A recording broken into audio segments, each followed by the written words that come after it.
O Mahabharata, de Krishna Dvaipayana Vyasa. Livro 10. Saltika Parva, ou Livro do Sono. Tendo reverenciado Narayana, Inara, o mais sublime dos seres masculinos, como também a deusa Sarasvati, a palavra Jaya deve ser proferida. Capítulo 1. Sem dúvida, ó Sanjaya, meu coração é feito de diamante, já que ele não se parte em 1000 pedaços mesmo depois de saber.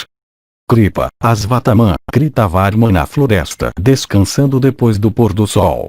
Asvataman vê Corusha atacando corvos adormecidos e decide atacar os Pandavas no acampamento. Kausika Darsanavam igual ao ensinamento da Corusha.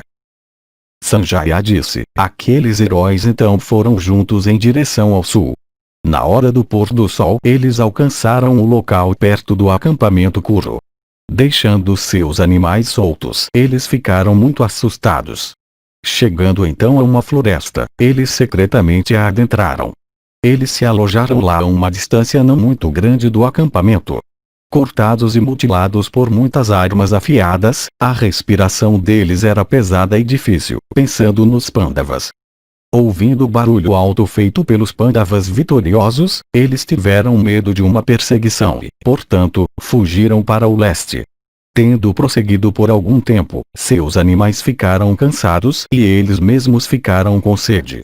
Dominados pela ira e pelo sentimento de vingança, aqueles grandes arqueiros não podiam suportar o que tinha ocorrido, queimando como eles estavam com a dor pela morte do rei. Eles, no entanto, descansaram por um tempo. Dhritarashtra disse, a façanha, ó Sanjaya, que Bhima realizou parece ser incrível, já que o meu filho que foi derrotado possuía a força de 10.000 elefantes. Com coragem superior e sendo possuidor de um corpo impenetrável, ele não podia ser morto por nenhuma criatura. Pai, até esse meu filho foi derrotado pelos Pandavas em batalha. Sem dúvida, ó Sanjaya, meu coração é feito de diamante, já que não se parte em 1000 pedaços mesmo depois de saber da morte dos meus 100 filhos. Pai, quão difícil será a minha situação e a da minha esposa, um velho casal desprovido de filhos. Eu não ouso morar nos domínios do filho de Pandu. Tendo sido senhor de um rei eu mesmo, ó Sanjaya, como eu passarei os meus dias como um escravo obediente às ordens do filho de Pandu? Tendo dado as minhas ordens para toda a terra e ficado acima das cabeças de todos, ó Sanjaya, como eu viverei agora como um escravo em miséria?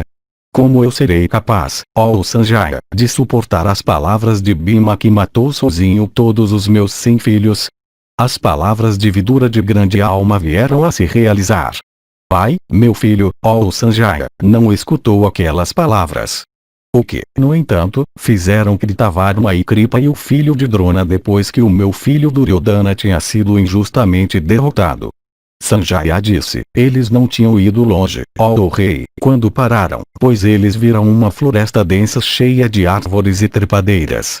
Após descansarem por pouco tempo, eles entraram naquela grande floresta, seguindo em seus carros levados por seus corcéis excelentes cuja sede estava saciada. Aquela floresta abundava com diversas espécies de animais, e várias espécies de aves. E era coberta com muitas árvores e trepadeiras e era infestada por numerosas criaturas carnívoras. Coberta com muitos trechos de água e adornada com várias espécies de flores, ela tinha muitos lagos cobertos com lótus azuis. Entrando naquela floresta densa, eles olharam em volta e viram uma árvore banyan figueira de Bengala gigantesca com milhares de ramos. Indo para a sombra daquela árvore, aqueles grandes guerreiros em carros, ó rei, aqueles principais dos homens, viram que aquela era a maior árvore naquela floresta. Descendo dos seus carros, e deixando seus animais soltos, eles se purificaram devidamente e recitaram as suas preces noturnas. O sol então alcançou as montanhas Asta, e a noite, a mãe do universo, chegou. O firmamento, cheio de planetas e estrelas, brilhava como uma peça de brocado ornamentado e apresentava um espetáculo muito agradável. As criaturas que vagavam começaram a uivar e proferir seus gritos à vontade, enquanto aquelas que caminhavam durante o dia ficaram sob a influência do sono. Horrível tornou-se o barulho dos animais errantes da noite. As criaturas carnívoras se encheram de alegria, e a noite, enquanto se aprofundava, tornou-se terrível. Naquela hora, cheios de dor e tristeza, Kritavarma e Kripa e o filho de Drona sentaram-se juntos. Sentados sob aquela banha, eles começaram a expressar sua tristeza a respeito daquela questão muito importante, a destruição que tinha acontecido, de ambos, os Kurus e os Pandavas. Pesados de sono, eles se deitaram na terra nua. Eles estavam extremamente cansados e muito feridos por flechas. Os dois grandes guerreiros em carros, Kripa e Kritavarma, sucumbiram ao sono. Embora merecedores de felicidade e não merecedores de tristeza, eles então se esticaram na terra nua. De fato, ó monarca, aqueles dois que tinham sempre dormido em camas caras agora dormiam, como pessoas desamparadas, no solo nu, afligidos pela dor e a exaustão. O filho de Drona, no entanto, ó Bharata, entregando-se à influência da cólera e irreverência, não podia dormir, e continuou a respirar como uma cobra. Queimando de raiva, ele não conseguia dormir. Aquele herói de braços fortes olhava para todos os lados daquela floresta terrível. Enquanto ele examinava aquela floresta povoada com diversas espécies de criaturas, o grande guerreiro viu uma banyan grande coberta com corvos. Naquela banyan milhares de corvos se empoleiravam à noite. Cada um pousado separado de seu vizinho, aqueles corvos dormiam tranquilamente, ó Kauravya. Enquanto, no entanto, aquelas aves estavam dormindo seguramente por todos os lados, Asvatthama viu que uma coruja de aspecto terrível apareceu de repente lá. De gritos assustadores e corpo gigantesco, com olhos verdes e plumagem escura, seu nariz era muito grande e suas garras eram compridas. E a velocidade com qual ela veio parecia a de Garuda. Proferindo gritos baixos, aquela criatura alada, ó Bharata, aproximou-se secretamente dos ramos daquela banyan. Aquela viajante do céu, matadora de corvos, pousando sobre um dos ramos da banyan, matou um grande número de seus inimigos adormecidos. Ele arrancou as asas de alguns e cortou as cabeças de outros com suas garras afiadas e quebrou as pernas de muitos. Dotada de grande força, ela matou muitos que caíram diante dos seus olhos. Com os membros e corpos, ó monarca, dos corvos mortos, a área coberta pelos ramos espalhados da banyan ficou coberta com uma camada espessa por todos os lados. Tendo matado aqueles corvos, a coruja ficou cheia de alegria como um matador de inimigos depois de ter se comportado com seus inimigos de acordo com a sua vontade. Contemplando aquele feito altamente sugestivo cometido durante a noite pela coruja, o filho de Drona começou a refletir sobre ele, desejoso de ajustar sua própria conduta à luz daquele exemplo. Ele disse a si mesmo: essa coruja me ensina uma lição de batalha. Disposto como eu estou a destruir o inimigo, chegou a hora de fazê-lo. Os Pandavas vitoriosos não podem ser mortos por mim. Eles possuem força, perseverança, mira certeira, e são hábeis em golpear. Na presença, no entanto, do rei eu jurei matá-los. Eu dessa forma me comprometi a fazer uma ação autodestrutiva, como um inseto tentando entrar em um fogo ardente. Se eu fosse lutar de modo justo com eles, eu teria, sem dúvida, que sacrificar a minha vida. Por uma ação de fraude, no entanto, o sucesso ainda pode ser meu e uma grande destruição pode tragar meus inimigos. As pessoas em geral, como também aquelas versadas nas escrituras, sempre elogiam aqueles meios que são certos ao invés dos que são incertos. Qualquer crítica e má reputação que essa ação possa provocar devem ser incorridas pela pessoa que é cumpridora das práticas kshatriya. Os Pandavas de almas impuras, a cada passo, cometeram atos muito hediondos e censuráveis que eram também cheios de fraude. A respeito desta questão, certos versos antigos, cheios de verdade, são ouvidos, cantados por pessoas que veem a verdade e praticantes da retidão, que os cantaram depois de uma consideração cuidadosa das exigências da justiça.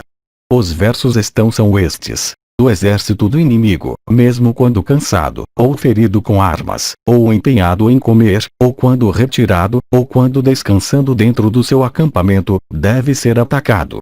Eles devem ser tratados do mesmo modo quando tomados pelo sono nas altas horas da noite, ou quando privados de comandantes, ou quando enfraquecidos, ou quando sob a impressão de um erro.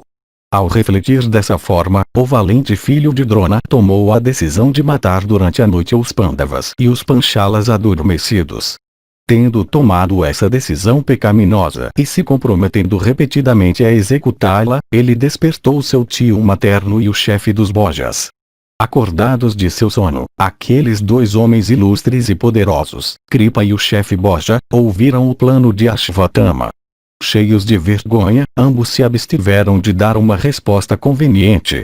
Tendo refletido por poucos momentos, Ashvatthama disse com olhos cheios de lágrimas: o rei Duryodhana, aquele herói de grande poder, por cuja causa nós entramos em hostilidades com os Pandavas, foi morto. Abandonado e só, embora ele fosse o senhor de 11 akshauhines de tropas, aquele herói de bravura imaculada foi derrubado por Bhimasena e um grande número de miseráveis unidos em batalha. Outro ato pecaminoso foi cometido pelo vil Vrikudara, pois ele tocou com o pé a cabeça de uma pessoa cujos cabelos passaram pelo banho sagrado. Os Panchalas estão proferindo rugidos e gritos altos e dando gargalhadas altas. Cheios de alegria, eles estão soprando suas conchas e batendo seus tambores. O som alto de seus instrumentos, misturado com o clangor das conchas, é terrível para os ouvidos e, levado pelos ventos, está enchendo todos os pontos do espaço. Alto também é o rumor feito por seus corcéis relinchando e elefantes grunhindo e guerreiros rugindo. Esse barulho ensurdecedor feito pelos guerreiros regozijantes enquanto eles estão marchando para seus alojamentos, como também o ruído terrível das todas de seus carros, vem até nós do leste. Tão grande foi a destruição feita pelos Pandavas sobre os Dhritarashtra's que nós três somos os únicos sobreviventes daquela grande carnificina. Alguns eram dotados da força de 100 elefantes, e alguns eram mestres de todas as armas. Mas ainda assim eles foram mortos pelos filhos de Pandu. Eu considero que este é um exemplo dos reveses ocasionados pelo tempo. Realmente, este é o fim ao qual esse ato leva. Realmente, embora os Pandavas tenham realizado tais façanhas difíceis, esse mesmo deve ser o resultado daquelas façanhas. Se a sua sabedoria não foi afugentada pelo estupor, então digam o que é apropriado para nós fazermos em vista desse caso calamitoso e sério. Capítulo 2. Kripa avisa para ir até Dhritarashtra e Vidura. Kripa disse: nós ouvimos tudo o que tu disseste, ó pujante. Escute, no entanto, umas poucas palavras minhas, ó alto de braços poderosos. Todos os homens estão sujeitos e são governados por estas duas forças: destino e esforço. Não há nada superior a esses dois. As nossas ações não se tornam bem-sucedidas só por causa do destino, nem só do esforço, ou o melhor dos homens. O sucesso vem da união dos dois. Todos os propósitos, altos e baixos, dependem da união desses dois. Em todo o mundo, é através desses dois que os homens são vistos agirem como também se absterem. Qual resultado é produzido pelas nuvens despejando chuva sobre uma montanha? Quais resultados não são produzidos por elas despejando chuva sobre um campo cultivado? Esforço, onde o destino não é propício, e ausência de esforço onde o destino é propício são ambos inúteis. O que eu disse antes sobre a união dos dois é verdade. Se as chuvas umedecem devidamente um solo bem cultivado, as sementes produzem ótimos resultados. O sucesso humano é dessa natureza. Às vezes, o destino, tendo determinado um curso de eventos, age por si próprio sem esperar pelo esforço. Apesar disso, os sábios, ajudados pela habilidade, recorrem ao esforço. Todos os propósitos dos atos humanos, ó touro entre homens, são realizados pela ajuda desses dois juntos. Influenciados por esses dois, os homens são vistos se esforçarem ou se absterem. Auxílio pode ser obtido pelo esforço. Mas o esforço tem sucesso pelo destino. É por causa também do destino que alguém que começa a trabalhar, dependendo do esforço, alcança o sucesso. O esforço, no entanto, mesmo de um homem competente, mesmo quando bem dirigido, que não tem a cooperação do destino, não é visto produzir resultados no mundo. Aqueles, portanto, entre os homens, que são preguiçosos e sem inteligência desaprovam o esforço. Essa, no entanto, não é a opinião dos sábios. Geralmente, uma ação realizada não é vista como improdutiva de frutos no mundo. A ausência de ação, por outro lado, é vista como produtiva de grave miséria. Uma pessoa obtendo alguma coisa sem ter feito quaisquer esforços, como também uma pessoa não obtendo nada mesmo depois de esforço, não é vista. Alguém que esteja ocupado em ação é capaz de manter a vida. Aquele, por outro lado, que é preguiçoso nunca obtém felicidade. Neste mundo de homens é geralmente visto que aqueles que são dedicados à ação são sempre inspirados pelo desejo de ganhar bem. Se alguém dedicado à ação consegue seu objetivo ou fracassa em obter o fruto de suas ações, ele não se torna censurável em nenhuma circunstância. Se alguém no mundo é visto desfrutando luxuosamente dos frutos da ação sem fazer nenhuma ação, ele é geralmente visto cair no ridículo e vira um objeto de aversão. Aquele que, desconsiderando essa regra acerca da ação, vive de outra maneira, é citado como alguém que ofende a si mesmo. Essa é a opinião daqueles que são dotados de inteligência. Os esforços se tornam improdutivos por consequência destas duas razões: destino sem esforço e esforço sem destino. Sem esforço, uma ação neste mundo não se torna bem-sucedida. Dedicada à ação e dotada de habilidade, aquela pessoa que, tendo reverenciado os deuses, procura a realização dos seus objetivos, nunca fica perdida. O mesmo é o caso de alguém que, desejoso de sucesso, serve devidamente aos idosos, pergunta a eles o que é para o seu bem e obedece aos seus conselhos benéficos. Homens aprovados pelos mais velhos devem sempre ser solicitados para aconselhar quando alguém recorre ao esforço. Esses homens são a base infalível dos meios, e o sucesso depende dos meios. Aquele que aplica seus esforços depois de escutar as palavras dos idosos, logo colhe frutos abundantes daqueles esforços.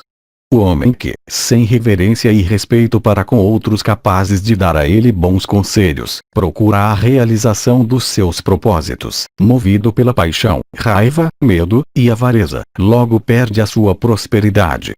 Duryodhana, manchado pela avareza e privado de previdência, sem se aconselhar, começou imprudentemente a procurar a realização de um projeto indigesto.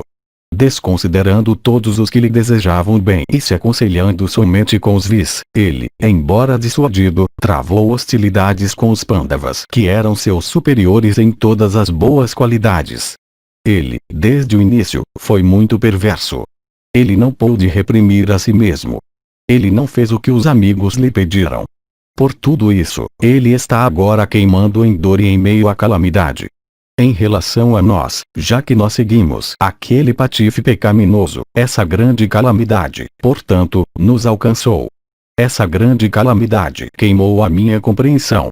Mergulhado em reflexão, eu fracasso em ver o que é para o nosso bem. Um homem que está estupefato deve pedir conselhos de seus amigos.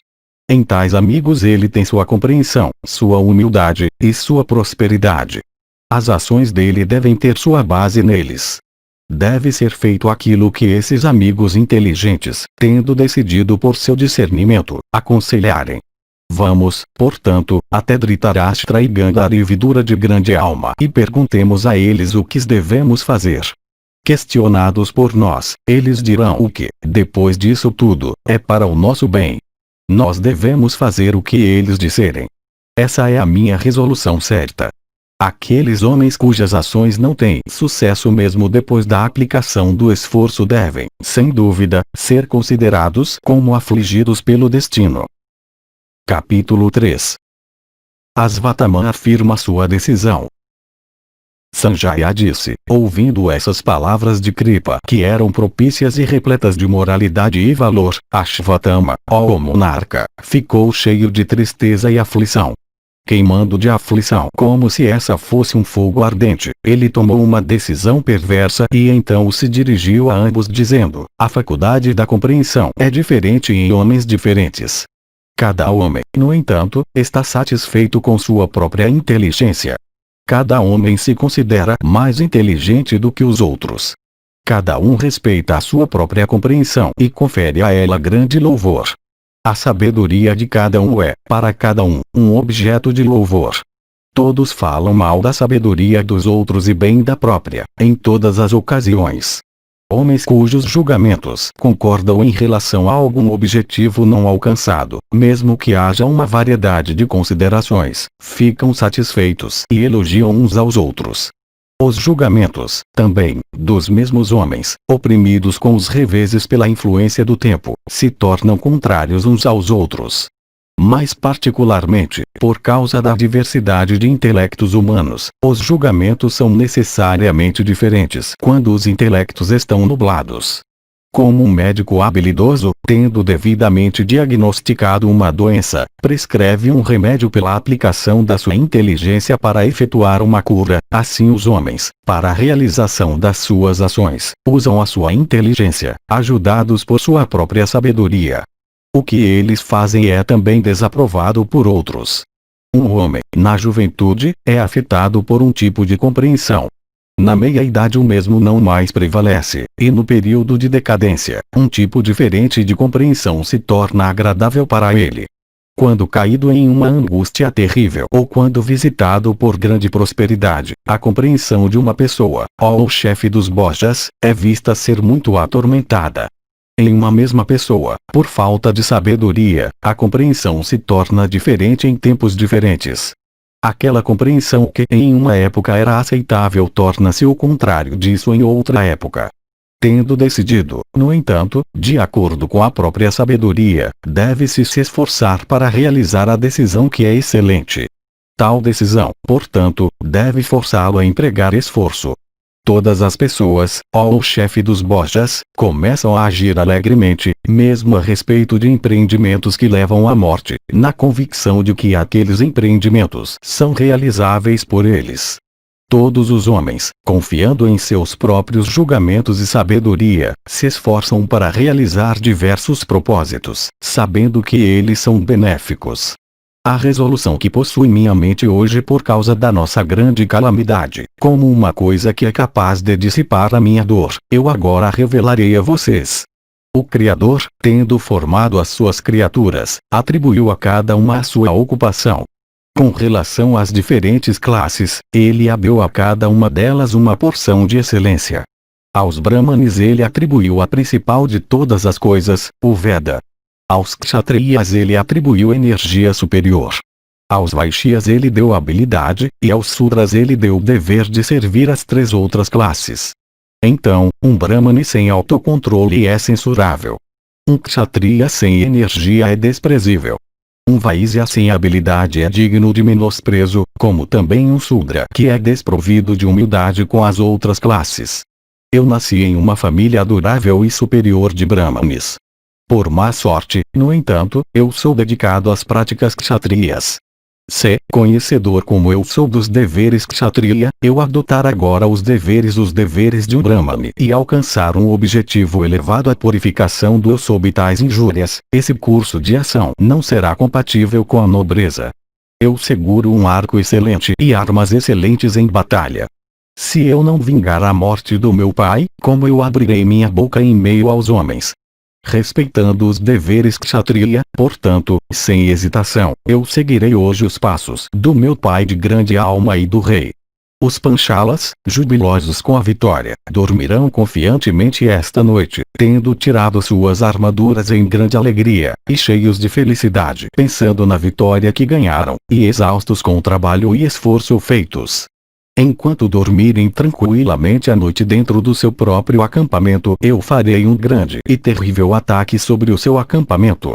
Como Magavat matando os Danavas, eu, atacando-os enquanto inconscientes e profundamente adormecidos em seu acampamento, matarei todos eles, empregando a minha destreza. Como um fogo ardente consome uma pilha de grama seca, eu matarei todos eles reunidos em um lugar com seu líder Drishtadyumna. Tendo matado os Panchalas, eu obterei paz mental, ó melhores dos homens.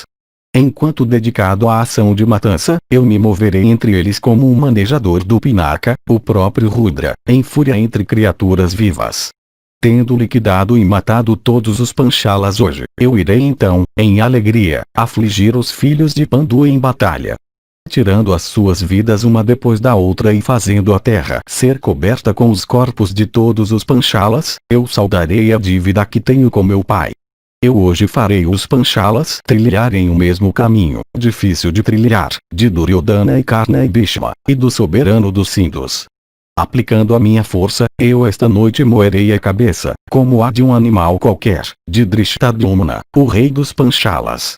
Eu irei esta noite, ó filho de Gautama, matar com minha espada afiada, em batalha, os filhos adormecidos dos Panchalas e dos Pandavas. Tendo exterminado o exército Panchala esta noite, enquanto mergulhado no sono, alto de grande inteligência, eu obterei grande felicidade e me considerarei como tendo feito o meu dever. Capítulo 4. Kripa promete lutar de manhã. Kripa disse, por boa sorte, alto de glória imorredora, o teu coração está fixo na vingança hoje. O próprio manejador do trovão não conseguirá te dissuadir hoje. Nós dois, no entanto, te acompanharemos de manhã. Tirando tua armadura e descendo teu estandarte, descansa por esta noite. Eu te acompanharei, como também Kritavarma da tribo Satvata, vestidos em cota de malha e sobre nossos carros, quando tu fores contra o inimigo. Unido conosco, tu matarás os inimigos, os Panchalas com todos os seus seguidores, amanhã na pressão da batalha, usando a tua destreza, ó o principal dos guerreiros em carros. Se tu empregares a tua destreza, tu serás bastante competente para realizar este feito. Descansa, portanto, esta noite. Tu te mantiveste desperto por muitas noites. Tendo descansado e dormido, e ficando bastante revigorado, ó concessor de honras, combate o inimigo em batalha.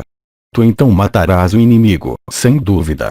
Ninguém, nem vazava entre os deuses, ousaria de superar armado com as principais das armas, ó o principal dos guerreiros em carros. Quem, mesmo se ele fosse o próprio chefe dos deuses, lutaria com o filho de Drona, quando o último procede, acompanhado por Kripa e protegido por Kritavarma. Portanto, tendo descansado e dormido esta noite e nos livrado da fadiga, nós mataremos o inimigo amanhã de manhã. Tu és o mestre em armas celestes. Eu também sou, sem dúvida. Este herói da tribo Satvata é um arqueiro poderoso, sempre hábil em batalha. Todos nós, juntos, ó filho, conseguiremos matar nossos inimigos reunidos em batalha ao aplicarmos a nossa força. Grande será a nossa felicidade então. Dissipando as tuas ansiedades, descansa esta noite e dorme alegremente. Eu mesmo e Kritavarma, ambos armados com arco e capazes de queimar nossos inimigos, iremos, vestidos em armaduras, te seguir, ó o melhor dos homens, quanto tu procederes em teu carro contra o inimigo. Indo para o acampamento deles e proclamando o teu nome em batalha, tu então farás um grande massacre do inimigo. Amanhã de manhã, em pleno dia, tendo feito uma grande matança entre eles, tu te divertirás como Sakra depois de matar os grandes Asuras. Tu és bem capaz de vencer o exército dos Panchalas em batalha, como um matador dos Danavas em vencer em Furyaoste Danava. Unido comigo em batalha e protegido por Kritavarma, tu não podes ser resistido pelo próprio manejador do raio. Nem eu, ó filho, nem Kritavarma nos retiraremos da batalha sem termos vencido os Pandavas. Tendo matado os Panchalas furiosos, junto com os Pandavas nós iremos embora, ou, mortos por eles, nós iremos para o céu. Por todos os meios em nosso poder nós dois te ajudaremos na batalha amanhã de manhã. Alto de braços poderosos, eu te digo a verdade, ó impecável. Ao ouvir essas palavras benéficas do seu tio materno, o filho de Drona, com os olhos vermelhos de raiva, respondeu a ele, ó rei, dizendo, como pode uma pessoa que está aflita, ou que está sob a influência da raiva, ou uma cujo coração está sempre dedicado a pensar em projetos para a aquisição de riqueza, ou que está sob o poder da luxúria, obter sono? Vê, todas essas 4 causas estão presentes no meu caso.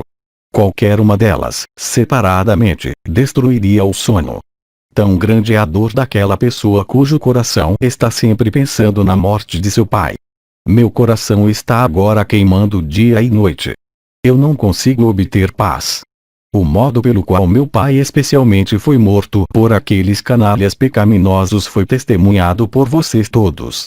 Pensar naquele assassinato está cortando todos os meus órgãos vitais. Como poderia uma pessoa como eu viver mesmo um momento depois de ouvir os panchalas dizerem que eles mataram meu pai? Eu não posso suportar o pensamento de continuar a viver sem ter matado Drishtadyumna em batalha. Pela morte do meu pai, ele deve ser morto por mim, como também todos com os quais ele está unido. Quem teria o coração tão duro que não queimaria depois de ter ouvido os lamentos que eu ouvi do rei jazendo com as coxas quebradas? Quem seria tão desprovido de compaixão cujos olhos não se encheriam de lágrimas depois de ouvir as palavras proferidas pelo rei com as coxas quebradas? Aqueles cujo lado foi adotado por mim foram derrotados. Esse pensamento aumenta a minha tristeza como uma torrente de águas aumenta o mar.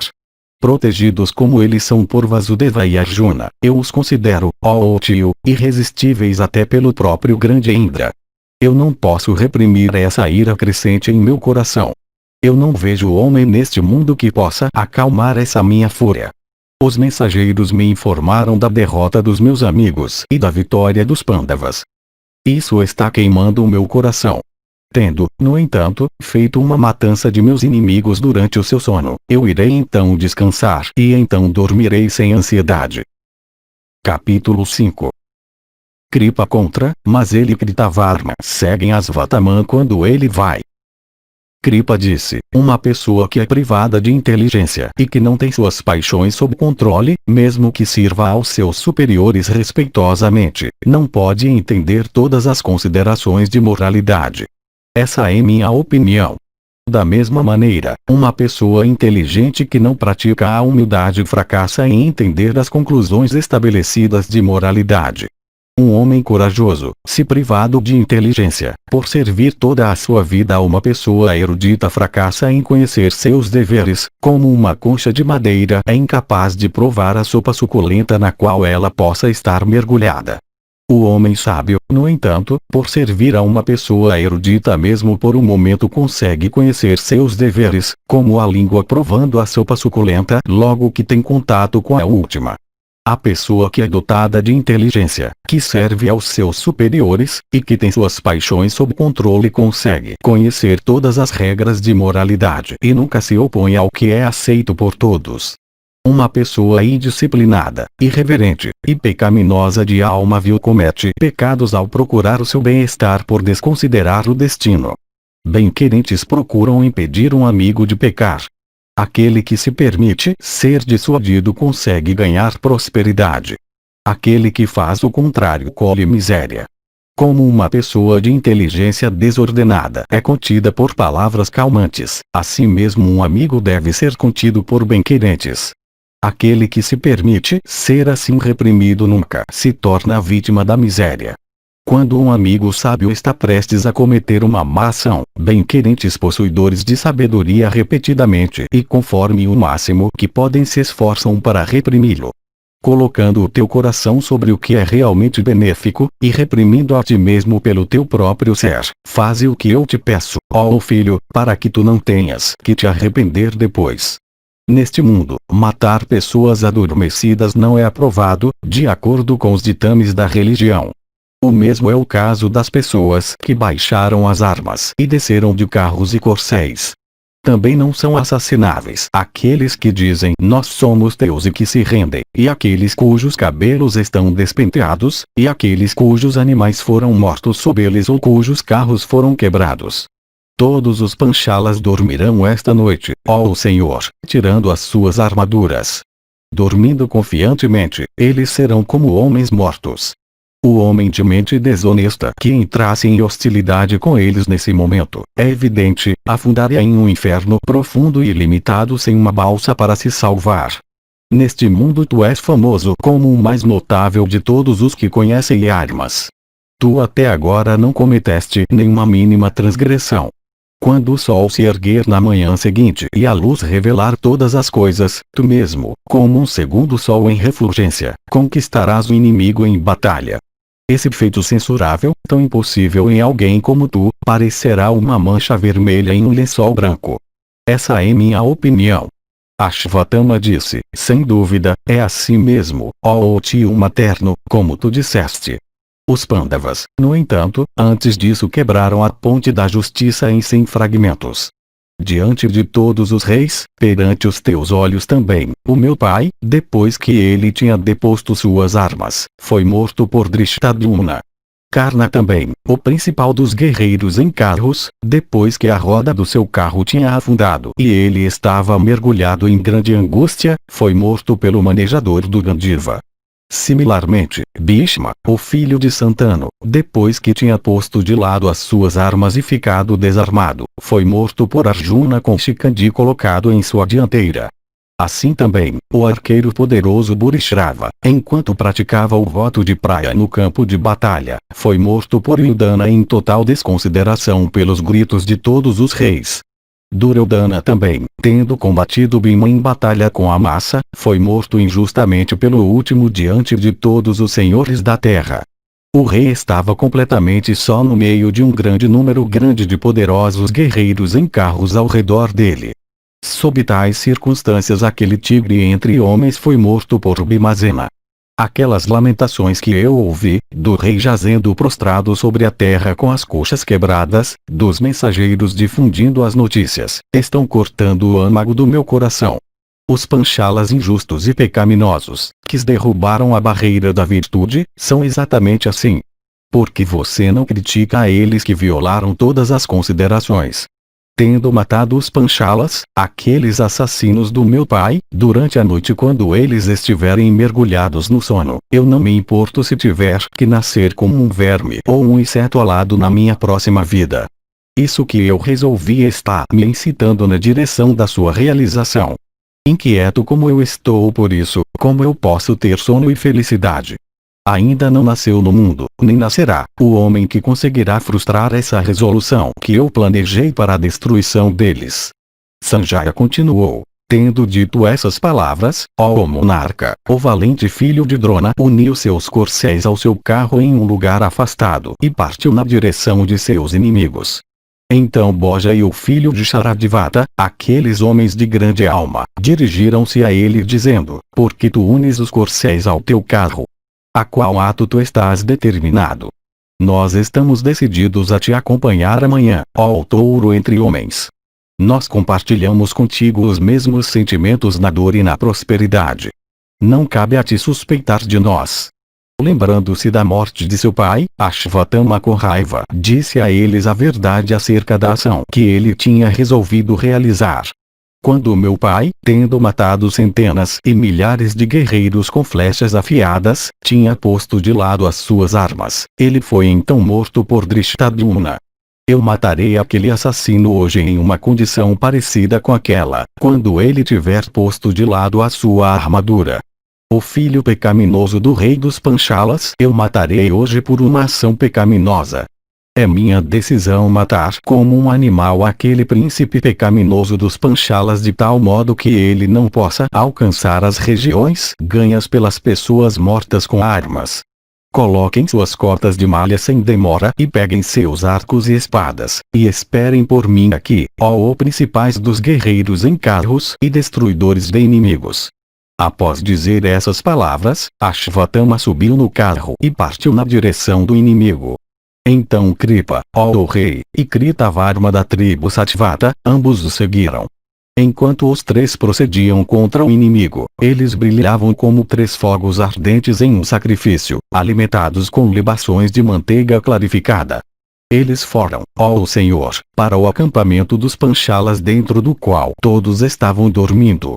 Tendo se aproximado do portão, o filho de Drona, aquele poderoso guerreiro em carro, parou. Capítulo 6. Nos portões, Asvatthama enfrenta grande ser, em quem suas armas são inúteis. Dhritarashtra disse, vendo o filho de Drona parar no portão do acampamento, o que, ó Sanjaya, fizeram aqueles 2 poderosos guerreiros em carros, Kripa e Kritavarma? Dize-me. Sanjaya disse, convidando Kritavarma, como também o poderoso guerreiro em carro Kripa, o filho de Drona, cheio de raiva, se aproximou do portão do acampamento. Ele viu lá um ser de corpo gigantesco, capaz de fazer os cabelos se arrepiarem, e possuidor da refulgência do sol ou da lua, guardando a entrada. Em volta de seus quadris havia uma pele de tigre gotejando sangue, e ele tinha um veado negro como seu traje superior. Ele tinha como fio sagrado uma grande cobra. Seus braços eram muito longos e massivos e seguravam muitos tipos de armas. Ele tinha como seus angadas uma cobra grande enroscada na parte superior do braço. Sua boca parecia queimar com chamas de fogo. Seus dentes tornavam seu rosto terrível de se olhar. Sua boca era aberta e temível. Seu rosto era adornado com milhares de olhos belos. Seu corpo não podia ser descrito, como também seu traje. As próprias montanhas, após contemplá-lo, se partiriam em 1000 fragmentos. Chamas ardentes de fogo pareciam sair de sua boca e nariz e orelhas e de todos aqueles milhares de olhos. Daquelas chamas ardentes centenas e milhares de rishikeshas saíram, armados com conchas e discos e massas. Contemplando aquele ser extraordinário capaz de inspirar terror em todo o mundo, o filho de Drona, sem sentir nenhuma agitação, cobriu com chuvas de armas celestes. Aquele ser, no entanto, destruiu todas aquelas setas disparadas pelo filho de Drona. Como o fogo vadava devorando as águas do oceano, aquele ser devorou as setas atiradas pelo filho de Drona. Vendo a falta de efeito das suas chuvas de setas, Ashvatthama arremessou nele um dardo comprido brilhante como uma chama de fogo. Aquele dardo de ponta brilhante, atingindo aquele ser, se quebrou em pedaços como um enorme meteoro no término do yuga, quebrando e caindo do firmamento depois de bater contra o sol. Ashvatthama então, sem perder um momento, puxou de sua bainha uma cimitarra excelente da cor do céu e dotada de um punho dourado. A cimitarra saiu como uma cobra ardente da sua toca. O filho inteligente de Drona então arremessou aquela cimitarra excelente naquele ser. A arma, se aproximando daquele ser, desapareceu dentro do corpo dele como um mangusto desaparece em sua toca. Cheio de raiva, o filho de Drona então arremessou uma massa resplandecente das proporções de um poste fixado em honra de Indra. O ser devorou aquela massa também. Finalmente, quando todas as suas armas estavam esgotadas, Ashvatthama, olhando ao redor, viu o firmamento inteiro densamente apinhado com imagens de Janardana. O filho de Drona, privado de armas, contemplando aquela visão extraordinária, se lembrou das palavras de Kripa, e empalidecendo de angústia, disse: aquele que não escuta as palavras benéficas dos amigos que aconselham são obrigados a se arrepender, sendo oprimidos pela calamidade, assim como eu, tolo por ter desconsiderado os meus dois bem-querentes. O tolo que, desconsiderando o caminho indicado pelas Escrituras, procura matar seus inimigos, se desvia do caminho da justiça e está perdido na selva sem rastros do pecado. Não se deve lançar arma sobre vacas, brahmanes, reis, mulheres, amigos, a mãe de alguém, o preceptor de alguém, um homem fraco, um idiota, um homem cego, um homem adormecido, um homem apavorado, o recém-acordado do sono, uma pessoa embriagada, um lunático e um que esteja desatento. Os preceptores antigamente sempre inculcaram essa verdade aos homens. Eu, no entanto, por desconsiderar o caminho eterno indicado pelas Escrituras, e por tentar trilhar um caminho errado, caí em angústia terrível. Os sábios chamam de uma calamidade terrível quando alguém retrocede, por causa do medo, de um grande feito depois de ter tentado realizá-lo. Eu sou incapaz, por aplicar somente minha habilidade e poder, de realizar aquilo que eu prometi. O esforço humano nunca é considerado mais eficaz do que o destino. Se alguma ação humana que é começada não tem êxito por causa do destino, o ator se torna como alguém que, se desviando do caminho da retidão, está perdido na selva do pecado. Os sábios falam da derrota como tolice quando alguém, tendo começado uma ação, se desvia dela por medo. Pela maldade da minha tentativa, essa grande calamidade veio sobre mim, de outra maneira o filho de Drona nunca seria forçado a se deter em batalha. Este ser, além disso, que eu vejo diante de mim, é extraordinário. Ele permanece lá como a vara de castigo divino erguida. Mesmo refletindo profundamente, eu não posso reconhecer quem é este ser. Sem dúvida, este ser é o fruto terrível dessa determinação pecaminosa que eu tentei realizar injustamente. Ele fica lá para frustrar essa determinação. Parece, portanto, que no meu caso esse desvio da luta foi ordenado pelo destino. Não é para eu me esforçar para a realização desse meu propósito a menos que o destino se torne favorável. Eu irei, portanto, nesta hora, procurar a proteção do pujante Mahadeva. Ele dissipará essa vara terrível de castigo divino erguida perante mim. Eu procurarei a proteção daquele Deus, aquela fonte de tudo que é benéfico, o marido de Uma, também chamado Kapardim, enfeitado com uma guirlanda de caveiras humanas, aquele que arrancou os olhos de Bhaga, também chamado de Rudrayara. Em austeridades ascéticas e bravura ele supera de longe todos os deuses. Eu irei, portanto, procurar a proteção de Jirisha armado com tridente.